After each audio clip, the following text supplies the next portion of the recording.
Sehubungan dengan hal tersebut, Badan Narkotika Nasional adalah salah satu organisasi negara penunjang yang diharapkan dapat melindungi warga negara dari bahaya dan peredaran narkoba. Dia punya tempat-tempat tertentu yang bisa tumbuh subur. Demikian disampaikan anggota Komisi 3 DPR RI Muhammad Nasir Jamil di hadapan Kepala Badan Narkotika Nasional Kabupaten Kota Aceh yang berlangsung di Lamteba, Aceh Besar. Politisi asal Aceh yang tengah menggelar reses ini menjelaskan di masa pemerintahan SBY sebagai presiden, setidaknya ada 10 organ negara penunjang. Sedangkan di era Presiden Jokowi saat ini berjumlah 25 organ negara penunjang yang sedang dievaluasi. Nasir Jamil meminta Presiden Jokowi agar slogan Indonesia Darurat Narkoba berbanding lurus dengan penguatan regulasi dan institusi.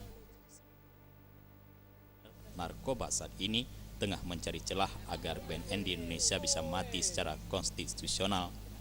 Nasir Jamil juga berpesan kepada pimpinan BNN di daerah agar mampu berkomunikasi dan berkoordinasi dengan para kepala daerah serta pemangku kepentingan lainnya.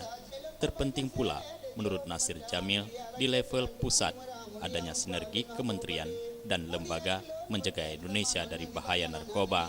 Nasir Jamil pun mengapresiasi BNN dan Kementerian Pertanian yang telah melakukan upaya alih fungsi lahan ganja di Desa Lamteba, Kecamatan Selimum, Aceh Besar. Program alternatif tersebut diharapkan mampu mensejahterakan petani dan masyarakat pedesaan dengan pengembangan tanaman alternatif sehingga kelak mampu membebaskan kawasan itu dari narkoba. Dia punya tempat-tempat tertentu yang bisa tumbuh subur. Aceh termasuk daerah yang subur dengan ganja. Tanahnya subur, hujannya pun teratur, kemudian ada pegunungan dan dengan iklim tertentu, sehingga kemudian ganja itu subur tumbuh di Aceh ini. Dan kata Pak Buas ketika beliau berkunjung ke Amerika, ternyata ganja Aceh ini berkualitas dan berkelas internasional. Jufrizal dan Faisal, Aceh TV.